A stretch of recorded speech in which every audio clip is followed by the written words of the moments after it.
We're live. Calling Chris Anderson in what's that place you're in? Well, I'm still in London. For the present. Yeah, Okay. that little place next to the river. London, yes, London. Yeah. Nice to see you there. You too. And where you coming from? Do you remember the next yeah. line? I mean, have you 70 episodes? Calling Rick Beyer. Thank you so much, Chicago. Right. Okay, so you're back. You're back from the west. I'm back, although I'm leaving again on Monday morning for a trip which we don't want to tease too much to our audience, but may eventually involve an intersection with the path of Chris Anderson. So we'll see if that really works out. We want to welcome everybody to History Happy Hour, brought to you with the help of Stephen Ambrose Historical Tours. And Chris and I can be found here every Sunday because we just don't have anything better to do on Sunday afternoons on Facebook and YouTube. And a big thank you to our growing list of people supporting this effort versus Patreon, especially our top shelf sponsors. Chris, do you know who they are? I do indeed, because we owe them. We do them a lot. We want to say thanks to Stephen Ferber, Stephen Dean, Doug McCord, Ted Moon, Chris Templin, and Eric Flint, who's, I guess, on his way back from Guam. Yeah, well, fantastic. So if you want to help keep the history taps open, you can check out our Patreon page and help us out there. And so everybody, tell us where you're watching from. It looks like we have some of the usual suspects. And Xavier says it's 40 degrees Celsius in Tarragona, Spain. I don't know what that translates to, but it sounds like it's over 100. So he's going to tune into the show to hopefully feel like a little bit cooler. This is going to cool him right down. Yeah, this is going to cool him down. And I haven't asked this in a long time, but everybody, also let us know if you're having a cocktail, what you're drinking. Let the your fellow audience members know. We certainly want to share that information. And Chris, are we far enough along? Far enough that we can proceed forward. As long as you promise not to go west and pick up bad slang like that. Anymore. Okay, I won't go any further than the western suburbs of Chicago. Okay.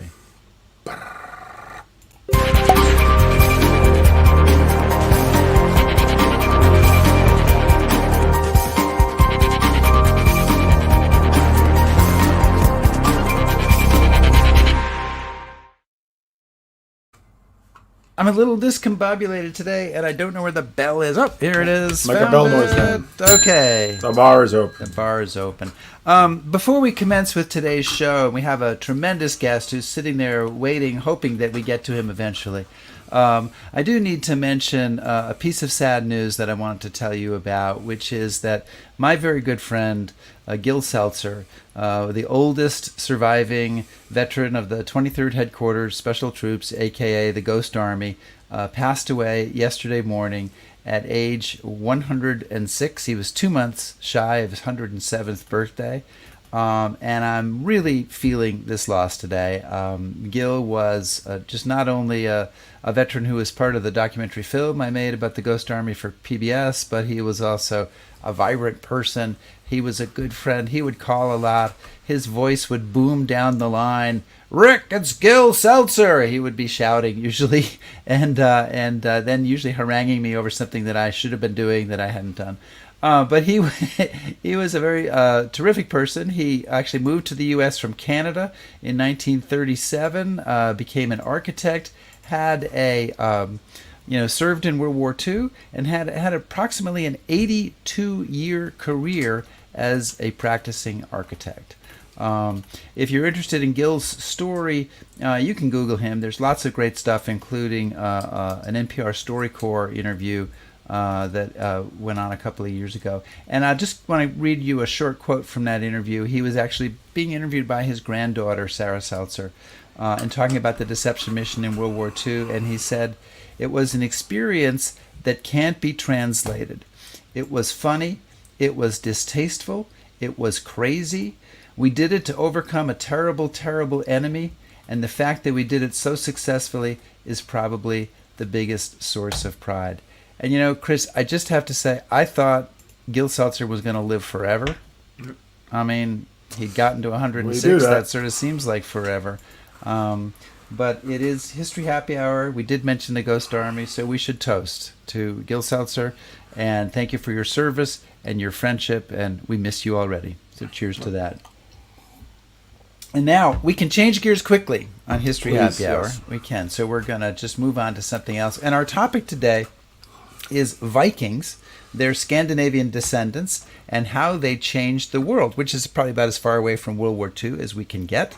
And our guide on our journey today is Arthur Herman, who is author of the book The Viking Heart, How Scandinavians Conquered the World.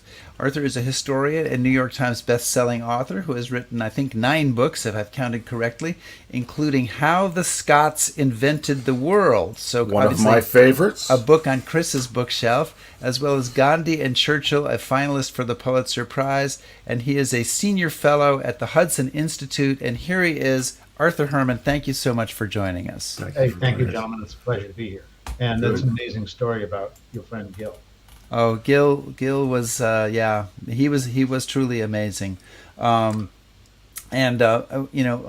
I don't want to make this the Gil Seltzer show. so we may have to have one day, Chris, but we'll move on from that today. Arthur, I think when it comes to Vikings, the pop culture image is blonde, blue-eyed super warriors whose lives are devoted to looting, pillaging, and burning. And reading your book had me realizing that just about every thought in that sentence is incorrect. So tell us, what is it that we don't know about the Vikings, the things that we think we know that we need to set aside and get a new look? Get a new look at. Well, I'll tell you, one of the points about this book that I thought would be extremely helpful is I wanted everyone who has watched the television series The Vikings or has seen any of the other movies portraying the Vikings in just the way in which you have, as what shall I say, as an army of Chris Hemsworths who rampage around the countryside, burning, pillaging, looting, etc. And to sort of balance that against the real historical record.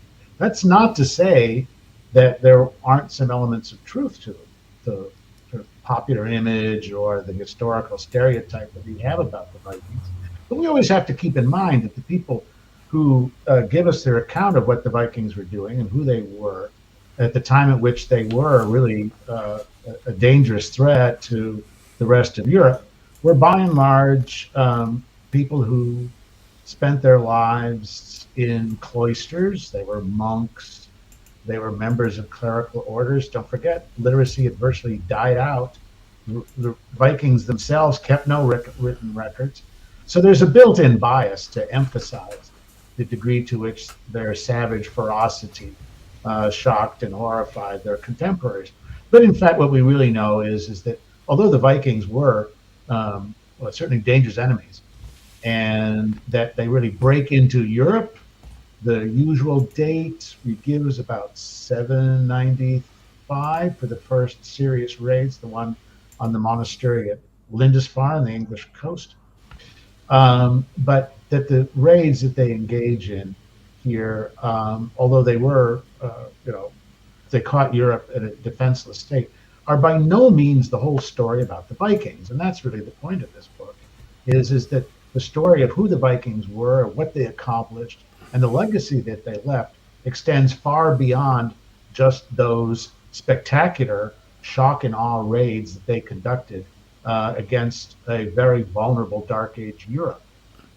So Arthur, I'm curious because I was really struck in the book because you talked about this, and you say that the Vikings are, people view the Vikings as a one-act drama. So yes. Why do you think it is that, historians will look at ancient Rome and they'll follow Rome from the Republic through the Empire, then Italy, and you can follow Italy through history, or you can follow Great Britain through history. Why do you think it is that we seem intensely interested in this, the beginning of the story, but then we're like, okay, yeah, that's it, and we're done, or even the pre-beginning, the right. prequel to the story of what happens with the Vikings and why is it that suddenly they burst upon the scene in Europe at the end of the 8th century, and then for the next 200 years, are such a powerful, decisive force in shaping Europe's destiny, and in basically disrupting all of Europe, from Eastern Europe, where Swedish Vikings descend down in the river valleys, get as far as the Black Sea and Constantinople, and then, of course, reach around the coast of Spain and into the Mediterranean, and not to mention the British Isles.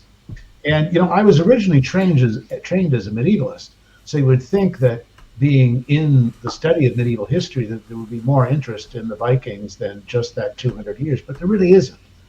And in some ways, there's a reason for this, and that is that the region of the world in which they came, Scandinavia, was always about 300 to 200 years behind the rest of Europe in terms of economic and cultural development.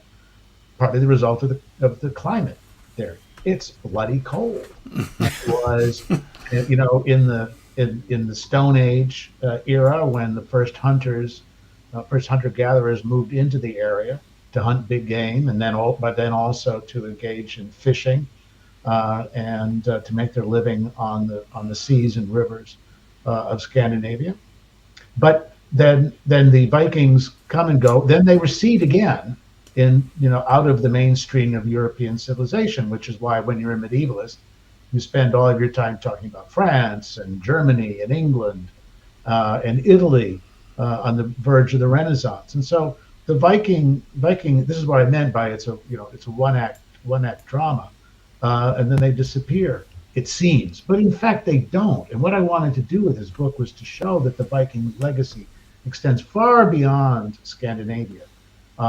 That the roots that they leave behind in the British Isles, but also in northern France, in the area that comes to become known as Normandy, as well as in medieval Russia, run very deep and have an enormous impact on the course of history and the course of Europe afterwards.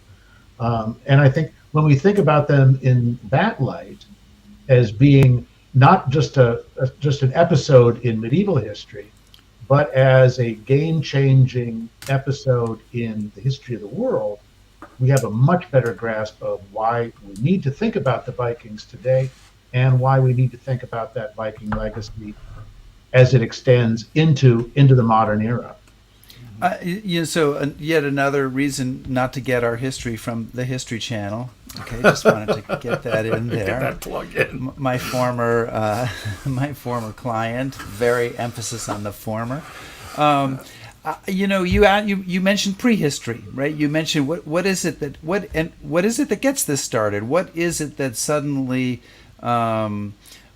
either moves, leads, drives these people out of Denmark, Norway, Sweden, Finland, to jump into ships and to start the history that ends up having the impact it does? What leads to that?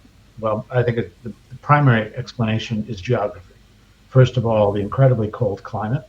No one wants to stay there for very long if they can possibly help it. And in fact, the history of Scandinavians in that sense and their impact on the medieval world or ancient world actually begins before that, as I explain in the book. The original Germanic tribes who leave southern Scandinavia and then penetrate into the heart of Europe. The Goths, the Franks, the Burgundians, and the other tribes have their own sweeping impact on the history of Europe, and are the architects for the collapse of the Western Roman Empire and the shaping of the Dark Ages and medieval history after that. It's the hardy tribes who stuck it out through the cold and through the meager resources and poor arable land of Scandinavia who get their shot in the 8th century when they're able to turn their nautical technology, perfected by hundreds of years of traveling around the Scandinavia by water, the river courses and lakes and so on. The word Viking, by the way, comes from a Proto-Norse word meaning Vik, or meaning creek or river. And they're able to take the boats, the long ships that they've constructed to navigate those waters, and they add a sail, a square sail to it that gives them increased speed and mobility, really almost unimaginable mobility. And it's the meeting of both the technology that they have of increased mobility and ability to strike at enemies virtually without warning, and the collapse of the frontiers of Northern Europe after the death of Charlemagne in 814, that creates this opportunity that, frankly, they can't resist, which is to descend on the richer, more prosperous civilization and settlements south of Scandinavia, and to basically help themselves to whatever they can cart away, Right. which they do with amazing speed and skill. So one of the things that I'm curious in throughout the book, but we'll start at this point. You said something very interesting, that they don't even call themselves Vikings. So, I mean, do they have a sense of themselves as we are one people, or what would a person then call themselves? What would they feel that they were? They would identify with their tribe, Okay. which would be bound together linguistically, as well as by family and kinship ties. If they were, for example, in modern day Sweden, if they were we would call them Swedish Vikings. They would think of themselves as Svea, one of the Viking, one of the Swedish tribes, or they would call them Gotha, with the goat, which we get the word Goths from that, because one branch of that tribe will descend into Europe and become the Visigoths and the Ostrogoths, and become very much part of the history of the later Roman Empire and beyond. So the identification there is all bound up around tribe, family, kinship group. And although the language, Old Norse, is pretty much common across all parts of Scandinavia, except for Finland. Finland is distinct ethnically as well as linguistically.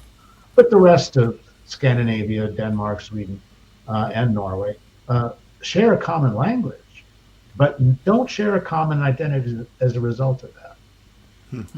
What happens is that the sense of community becomes highly localized. It's focused around the group and group survival, which in a climate like that, with such scarce resources, really becomes the driver for all of social activity and interaction and economic activity as well. And that's one of the things we have to keep in mind about these Viking raids, is that these were undertaken not as a matter of whim. These were essential to survival for the Scandinavian tribes year after year, as the snow and ice thaws and boatloads of young tribesmen and tribeswomen, as we also now know, would set off to look for places to, well, loot originally, but then eventually to trade and exchange the goods they could bring from the north in exchange for manufactured goods and commodities produced by the more prosperous south. So one of the things that these are kind of two thoughts together, and maybe you can take them apart, or maybe they really go together as they seem to me. One thing that came up in your book is you talked about that I guess using DNA testing and looking back at these folks, that they are perhaps more diverse than we would originally assume. And the other part of that was you used a phrase, "to go Viking." You know, someone's going to go Viking, as if as if being a Viking is almost a state of mind rather than anything else. I think you've just nailed it exactly, and that's what it was. That to be a Viking was to be engaged in an activity, which meant venturing forth to go prey on others and to take and steal what it is you could without getting caught or without running into trouble, including from other Scandinavians. And that's the other thing we have to keep in mind. When we talk about all these Scandinavians as a warrior race, as engaged in these raids and attacks, bear in mind that more often than not, those are raids on your nearest neighbors, which are Swedes and Danes if you're Norwegian, or are Norwegians and Swedes if you're a Dane. But in other words, a Viking is someone, you point to someone and say, he's a Viking, or he's going Viking. In other words, he's setting out on one of these springtime expeditions to go find what kind of resources he could find and bring back for the family, for the clan, for the community here. And again, to go back to Chris's point, the identification is with the community bound together by shared values, shared culture, and by ultimately extended kinship groups. And over time, that comes to embrace everyone who belongs to a part of your region, part of your regional identity in Norway, in Denmark, and in Sweden. But the process of political unity is one that is ongoing long after the Viking Age. Long after the Viking Age, the struggle of Danish and Swedish and Norwegian kings to impose some kind of unity over the territories that they rule and over the other chieftains who felt a similar claim to a throne and to power is ongoing and is constant. And by the way, this is one of the key aspects about history, about Scandinavian history, whether you're talking about the Vikings or in the period afterwards. And that is that no one lays claim to a throne as a result of being anointed by God or by the Pope or anyone else or any other kind of supernatural power. This is a power which is given to you by the community, more often than not by the tribal assembly, the thing, as it was called. The thing, it survives, by the way, that term survives in Iceland as the Althing, which is the Icelandic version of this Viking tribal assembly. And it was always assumed that leadership of the tribe, leadership of the kingdom as well, all depended upon the consent of those who governed. And there were plenty of rivals who were willing to challenge that consent and figured there would be ways in which they could secure that as well. It's one of the things that makes Viking history and Scandinavian history incredibly violent, not just the raids on the rest of Europe, but also the internecine wars within each kingdom, even within each tribe, as the strong are constantly struggling to hold their power against the stronger.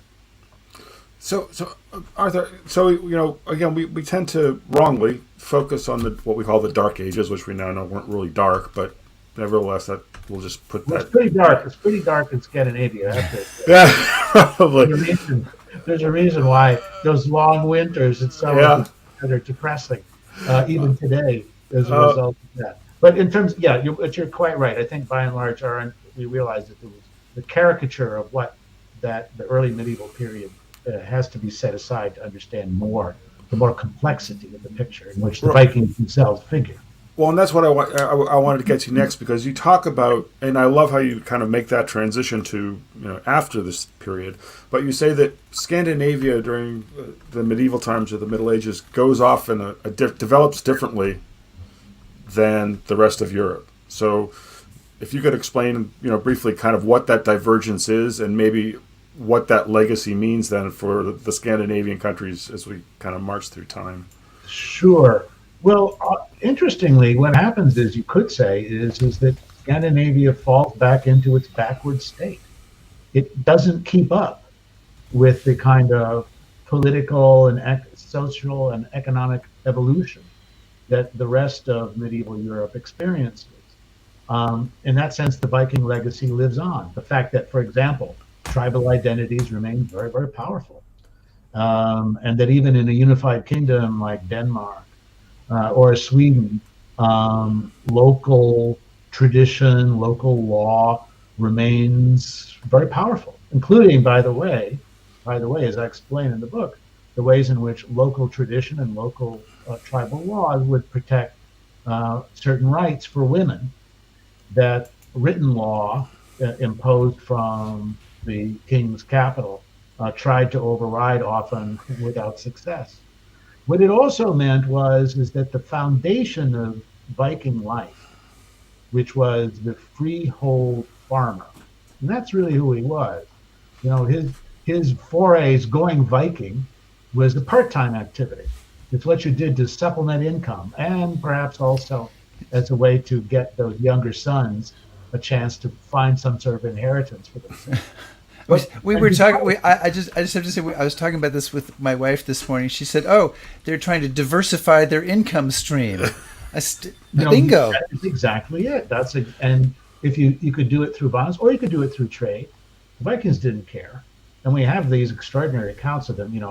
On Tuesday, Thursday, Saturday, they come as raiders, right, burning and taking away whatever they can find.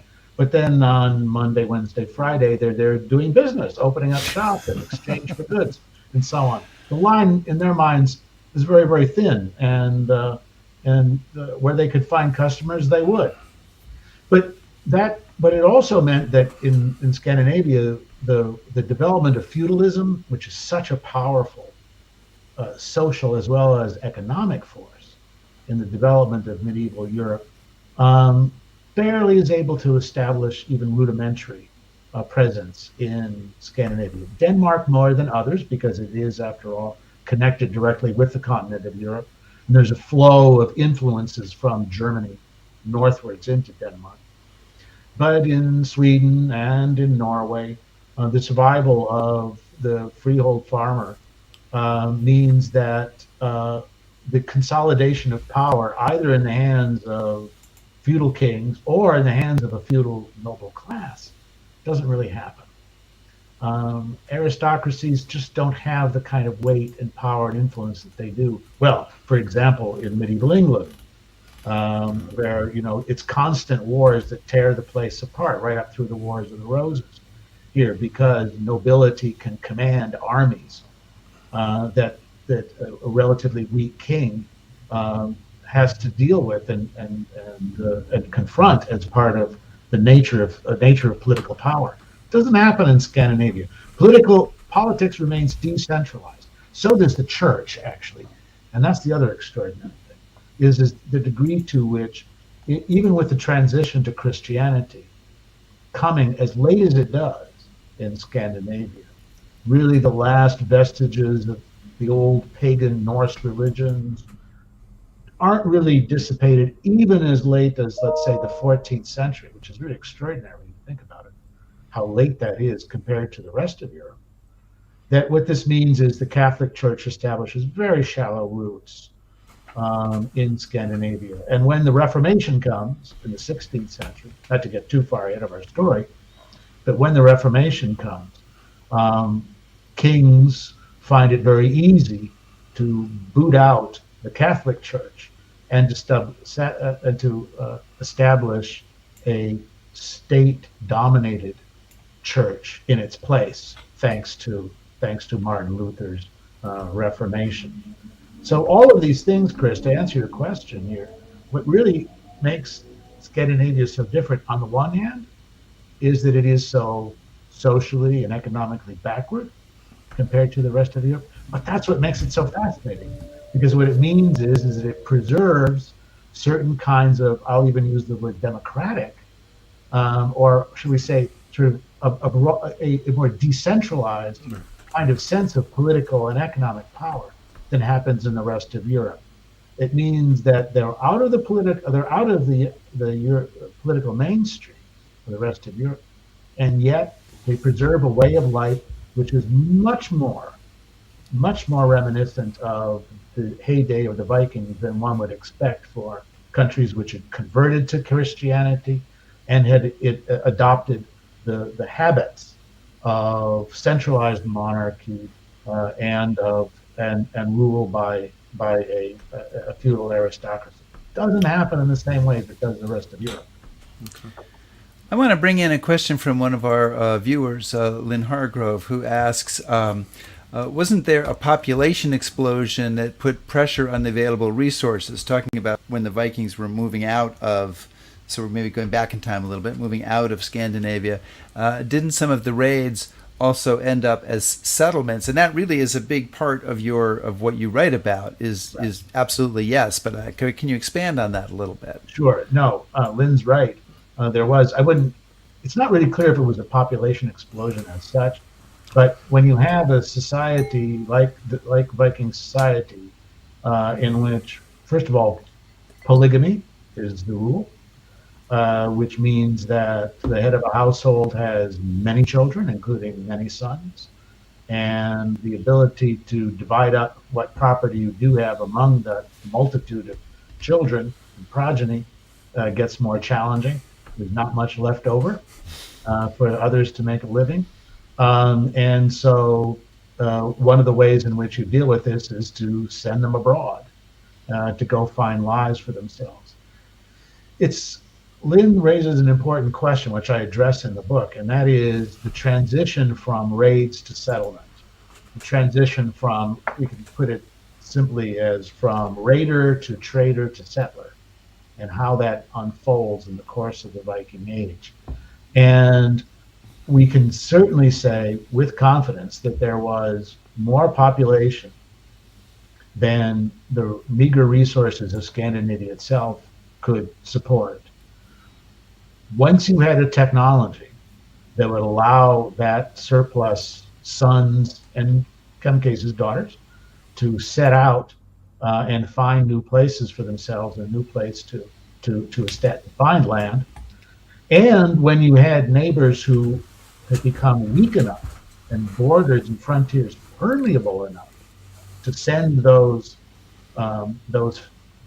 excess population out to settle and to find land and to establish bases, that's in fact what they did.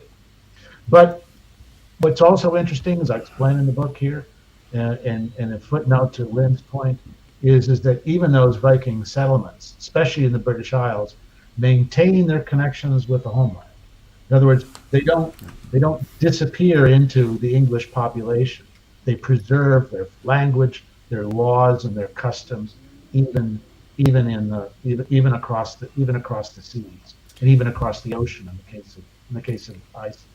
Chris, can I get absolutely go? Can I jump in? I know it's not my turn. No, and yet I'm ready to go. I'm loaded. Go. I'm poised to go. Because you're talking about England, and I think Great Britain. One of the things that was fascinating to me, and I just hadn't really thought about it this way, the degree of Norse influence on England. So, first of all, the folks from Scandinavia held something at one point like half or 2/3 of the territory of modern-day England.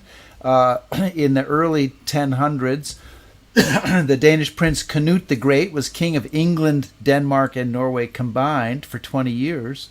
Now, we all, history geeks all know that, 1066 is the big year in which King Harold and the Anglo-Saxons have to defeat a Norse army under Harold Hardruler, who I promised to mention in the show, at Stamford Bridge, and then he faces William the Conqueror and the Normans.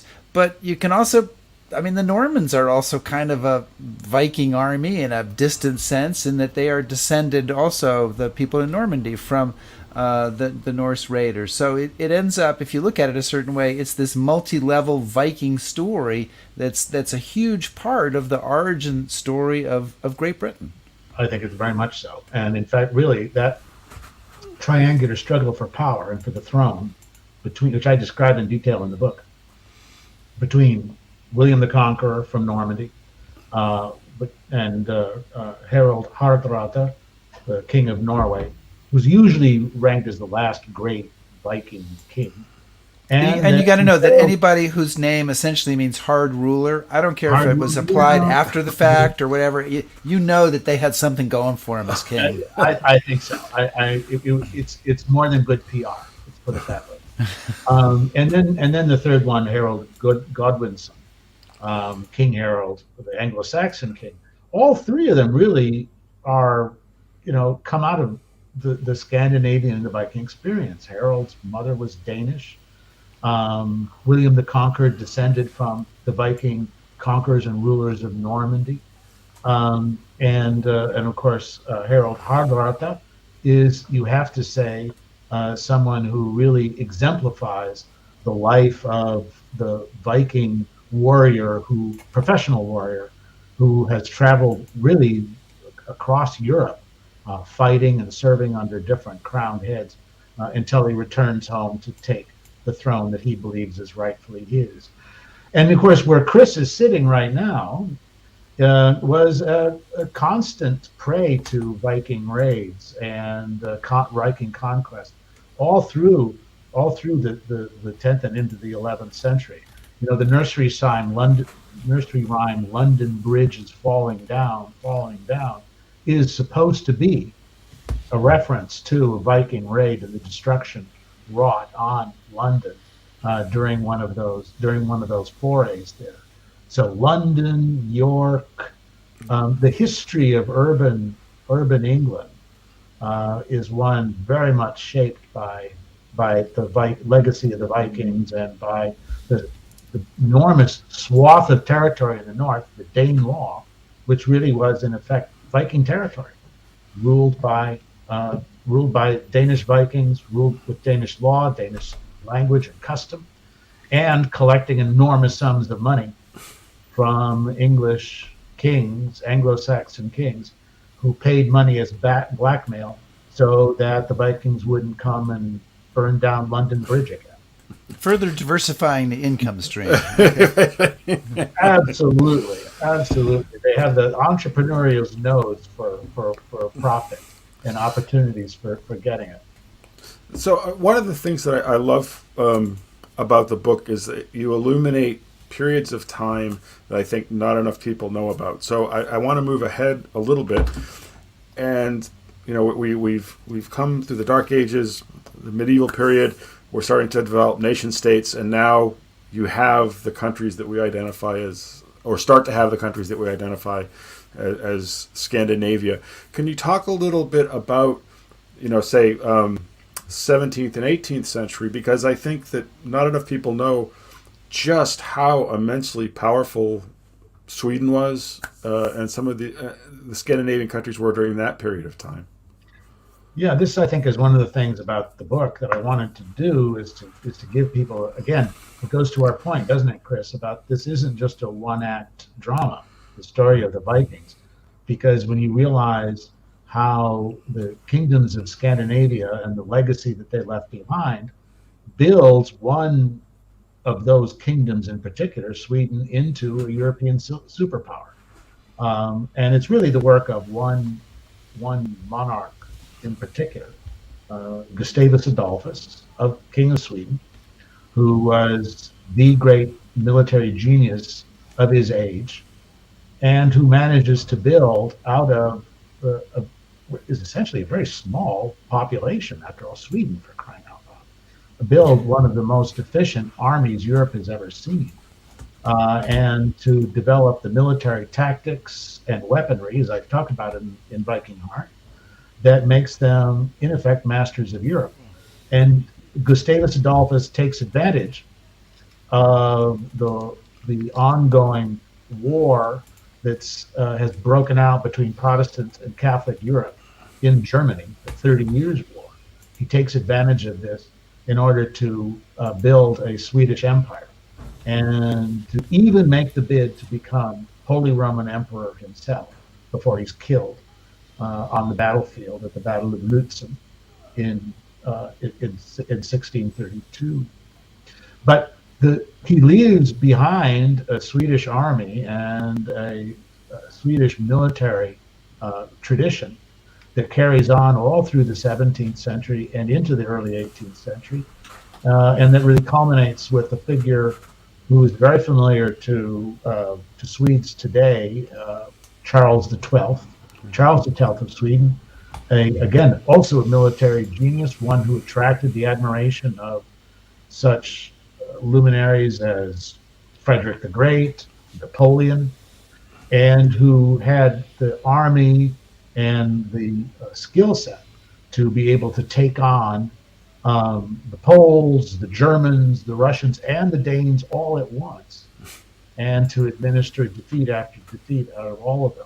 But as I explain in the book, that amazing rise of Sweden as a European superpower comes at a cost, and that is that the money and resources that goes into the constant warfare with its neighbors and with the rest of Europe, up through the end of the Great Northern War in 1722, which is when the Sweden, it really marks the the end of Sweden's bid for European superpower status. It comes at the price of economic development, and it comes at the price of participating in the big developments and movements that are coming in terms of trade and commerce across Europe, capitalizing, by the way, on those trade routes that the Vikings had pioneered almost 500 years earlier, 600 years earlier, which is why I call the Vikings the precursor of globalization, because those sea routes across northern Europe, across the Atlantic, these were the routes of these were laid down. Routes were laid down by the Vikings, and their successors in Scandinavia miss out on that opportunity. They become focused on building land empires, land powers. Big mistake. Big mistake. If only you'd been there to let them know. I know. We had a whole conversation about this. If the time machine would come in so useful here. Well, they hadn't read my book, To Rule the World, History of the British Navy, which explains the way in which maritime dominance becomes the key to empire building and to wealth and prosperity. This might be another show that we have to do. They missed out. They missed out on their opportunity to catch it. It was never translated into Danish or Swedish. I'm sorry to say. Well, now, Rick, no, I'm going to jump right on you. No, it's fair. I owe you one. But it does is it means that by the beginning of the 19th century, by the mid 19th century, when a real population explosion comes to Scandinavia, there's no place for people to go. There's no source of employment in cities, for example, as you have in the rest of industrial Europe. There's not the resource to support a population of that size. So they end up doing what their Viking ancestors had done, and that is they get into boats, into ships, and head west. They head to America. So I want to start talking about that, but before I do, I have one question that's been kind of gnawing at me about the whole thing. I've always been interested in Charles the 12th and the 18th century and the Battle of Poltava and all that. And when you look at you are a nerd, Chris. I am a nerd. Oh, absolutely. You hadn't figured that out? No, that's definitely Discovery in episode 71. Chris is a nerd. It's fair to say, motivations aside, that Scandinavian culture is fairly violent, and for a long period of its time, they're known as warriors, and up through Charles the 12th and the Battle of Poltava, pardon my French, but they kick a lot of ass. But it seems like after Poltava and Charles the 12th, they flip a switch, and they just leave all that behind them, and then they move off in different directions. Well, that's not exactly true. Okay. What does happen is that they realize that they don't have the resources anymore to compete at the same level as the rising powers of France and Spain, and then eventually Prussia, or Russia for that matter. And instead, what they do is they hope to increase their influence and maintain their political power as leading European powers through a system of alliances. And as I explain in the book, that turns out to be a disaster, because it turns out that the kings of Sweden and Denmark in the course of the 18th century in the Napoleonic Wars have a unenviable gift of picking the losing side in virtually every coalition war that they face and then get themselves engaged in. And the result is, instead of increasing their power, they end up diminishing it and really fading into third-rate European status. But Chris, you really put your finger on something, though, that I think we can really emphasize here, and that is throughout their history, from the Vikings on, what we see is the peoples of Scandinavia constantly being able to hit above their weight. Mm-hmm. The Vikings are a classic example of underpopulated, small in number, and yet become decisive movers and doers in the medieval world. It's true for Gustavus Adolphus and Charles the 12th, turning the little country of Sweden into a military superpower. And it's going to be true also in the modern age as well, where again these small underpopulated countries have enormous influence, undue influence in many ways, in different ways than they did in their past. But again, I think that what we have to, if we're looking for a constant theme in the history of Scandinavia from the Vikings on, we say, how is it possible for them to do that, to accomplish this in so many extraordinary ways? And we have to realize that the answer is cultural, that there is something special about the culture that develops in Scandinavia due to the geography, due to the climate, due to their isolation from the rest of Europe and the dependence of people of the community on each other and the members of that, and the bond it builds of trust and mutual reliance. There is something extraordinary about that culture that they're able to tap into. I would call it a cultural skill set that we see exhibited time again in the history of Scandinavia. And what, after the Napoleonic Wars, what those crowned heads in Sweden and Denmark realized afterwards is that the best way for them to actually have more influence in what happened in Europe was to stay well out of it. And instead and hence the development of what we always think about today with the modern Scandinavian countries, which is their neutrality. Right. The fact that they steer clear as best they can from any kinds of entangling alliances with other powers, whether it's powers to their west or powers to their east. Whoever that might be. And that, I think, is one of the key lessons that they learn, is that they actually gain more influence by staying aloof, by being identified as being neutral, detached, and steering clear from the enormous disruptive political and ideological movements that are going to sweep over Europe in the second half of the 19th century and into the 20th century. I want to remind everybody that we're talking to Arthur Herman, who is the author of The Viking Heart, How Scandinavians Conquered the World. And, since your book only covers, about 1,200 years of history, it's a little bit like a dartboard with a really big dartboard, but anywhere we throw a dart, there's something interesting and there's points to be scored.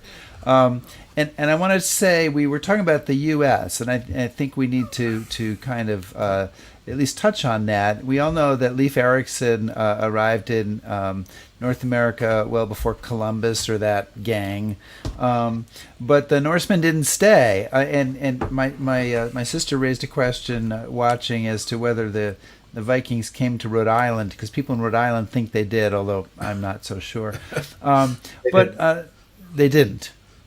Okay, Kathy, you heard it? They didn't. Okay, we're going to stop now. Okay, the real impact that Scandinavians have, though, on the U.S., it comes much later in the 1800s and 1900s, and you make that argument that they hit above their weight, that for the relatively small size of the population, at least as regards the whole U.S. population, they have a kind of a outsized effect on the history of our country.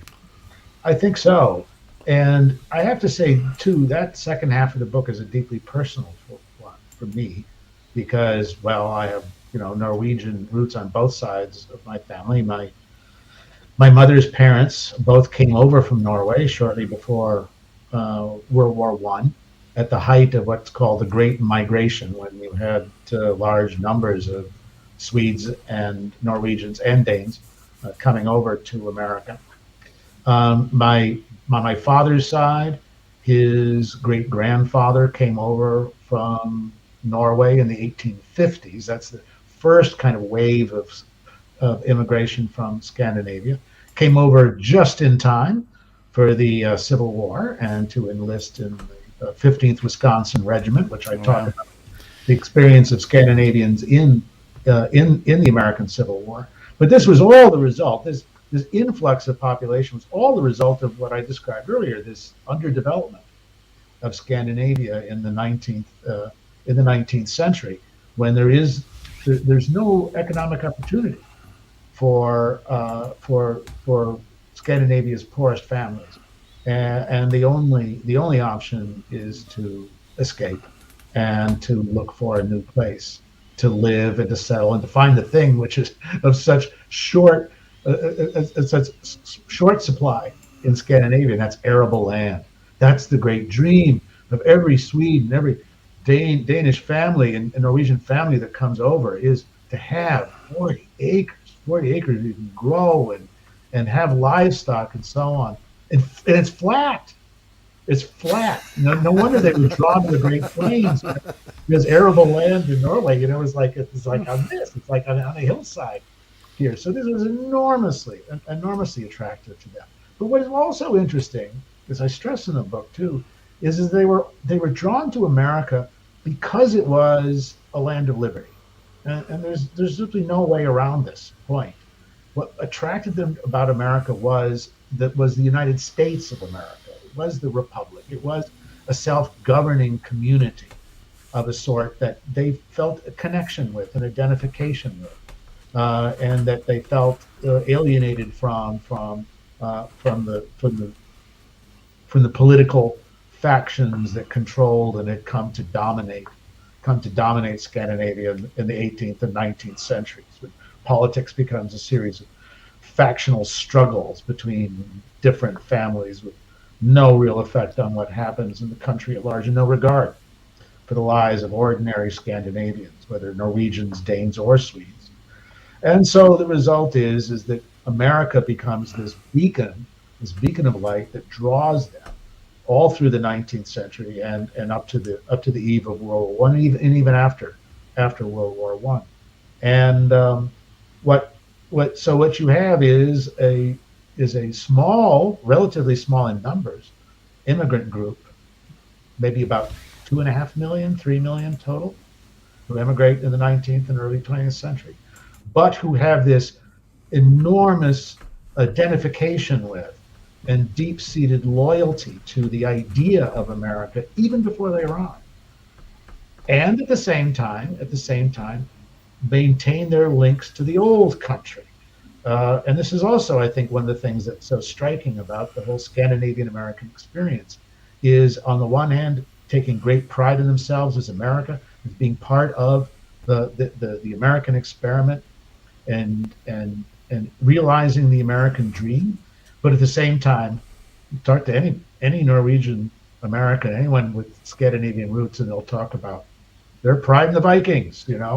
This is part of their heritage. This is part of who they are, and part of even the family that they may still have back in the old country, and that maintains that an important part of that identity, whether it's as members of the Sons of Norway or the other kinds of groups that preserve those links and preserve that legacy. Certainly the truth for my family, and I think you'll find it's very much part of the common experience for those who grew up in Scandinavian families in Iowa, Minnesota, Wisconsin, the Dakotas, California, Utah. I talk a lot about the Danish immigrants to Utah who came to embrace Mormonism, and which is why Utah now is the second largest Danish American population there, as well as those who pushed on to California to look for new opportunities for themselves and their families, and connections and the connections that flowed from Scandinavians in America from that point as well. It's all part of this story, the March West, but which is to the idea that there is something special about America that they connect with and identify with, and that cultural skill set that I talked about, that sense of strong solidarity, that sense of self-reliance, but also of mutual trust and support for each other, that everybody must carry their own weight, right? As the great line, right, goes from the Lake Wobegon days of Garrison Keillor, right? Hard work never killed anybody, right? Which we think about as a saying which seems to be transparently false. But in many ways, it's not. Of course, it's not the hard work, it's the stress that often goes with hard work. But if you believe that hard work is part of your lot in life, this is what you do. It's part of your duty, your moral duty, and part of your support that you give to your family and to your community and to others and so on. It doesn't seem like hard work at all. And that's also part of that Scandinavian legacy that's left here as well. And those have been, as I trace in the book, been big contributions, I think, to the shaping of America in the 20th century, and even, I would say, even offered us important clues about what kinds of cultural gifts and skill sets we're going to need in the future. Well, so Arthur, given what you've just said, and given the kind of the outsized contribution that Scandinavians have made to America and America's story, why do you think it is that narrative isn't more, we as Americans in total aren't more aware of that? I mean, everybody knows about the Irish because we have the Macy's Day Parade, and everybody knows about Columbus, and other ethnic groups seem to be much more part of our frame of reference. I think that's true, and I think a lot of it has to do with Scandinavian Americans themselves. And I found this with the Scots book, with how the Scots invented the modern world. Every Scot knew that. Oh, obviously, yes, of course. It's just that no one wanted to hear it from a Scot. It was the fact that it now came from a non-Scot, a certified non-Scot, gave it a kind of credibility and a reach that other people said, oh, you know what, actually that may be true. But in the case of the Scandinavians, they're modest. They don't like to talk about themselves. It's part of that whole Lutheran legacy, and if you talk to your average Scandinavian American, especially of a certain generation, about this thing, well, and this is a favorite saying, besides, hard work never killed anyone. The other favorite saying is, let's not talk about ourselves. We should really think about others. And that's kind of the outlook that goes with being part of the Scandinavian American community, is that you don't want to talk about yourself too much, and you don't want to. The pride you take is a quiet pride, and it's one which goes unspoken. I hope that those Scandinavian Americans out there, there's about, the last census, I think, is about 11 million of them. Today, that's more than Scandinavians who live in Norway and Sweden combined, by the way. I hope that they will forgive me for having written a book that does celebrate their achievements by a certifiable Scandinavian American. I hope they're willing to forgive me for taking a step like that. But my own feeling was it was well enough time for that to happen, for that story to be told, but also to go back to where we started, also to tell the story about the Vikings as they really were, as a part of history, not just a part of myth and legend and TV series, and that story also required one to be set forth correctly and in the right perspective, with the right understanding of just what their real legacy was and what their real experience was all about. Well, Arthur Herman, thank you so much for joining us today, and this has been amazing. I will mention that as we contemplate this, and you talked about the Scots feeling like they invented the world that they own. They did. No, they don't feel they did. They did. Yes, but Chris, are you really Scottish or are you really Viking? Because that is also part of the book, is that a lot of people who are saying, I am of Scottish ancestry, the DNA may show that it's really Viking ancestry. I can join that club too then. That's right. That's one of the things too that by doing the research on the book, you come to realize what DNA reveals is a lot of interesting surprises. Yeah. And that's true for the Scots, but it may even be more true for the Irish. Well, and I'm in that group. So, Chris, maybe we are Vikings together. Oh, no, wait, I don't want to be related to you. I am so sorry. But yes, DNA analysis does reveal that a lot of people had sex a long time ago. So, Arthur Herman is the author of the book, The Viking Heart, How Scandinavians Conquered the World. Thank you for putting up with us and coming on and talking about this today. It's been absolutely fabulous. It's been a great pleasure, guys. Good. Thank you. Super. Thank you so much.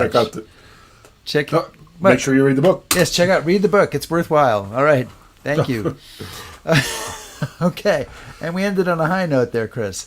Yeah, except for the scary thought that I might be related to you. But we are Vikings together. I think we should call this. We should translate the name of the show into the Viking History Happy Hour. You know, it's going to be a new level of history excitement for people. I can see you're not really buying it at all, so it's okay. I want to mention there's so much we didn't get to in Arthur's book about the role of women. It's about a fascinating book. The Viking really words that are part of the English language, like knife. There you go. So I just gave you one. It's good. It's amazing stuff. We are going to shift gears. We're having dipped our toe into pre-1939. We are quickly going to run back to World War II next year, but it's next week. But it's a terrific book, and our guest is going to be Daniel James Brown, who you may know as the author of the runaway New York Times bestseller, The Boys in the Boat, and he has a new book that we're going to be talking about called Facing the Mountain, a true story of Japanese-American heroes in World War II. And it's the intertwined stories of 4 Japanese Americans who, in the face of everything done to these folks during World War II and detention camps, etc., volunteered to fight for the 442nd Regimental Combat Team, which became one of the most decorated military units in U.S. history. So it should be a terrific show, and looking forward to that next week. Although whether it can top Vikings or not, I'm not sure, but we'll find out. You take care, cuz. All right. Thanks, everybody. Thanks. Be safe. I'm looking for the button. Sorry. Yeah, I know. I'm a little lost today. Okay.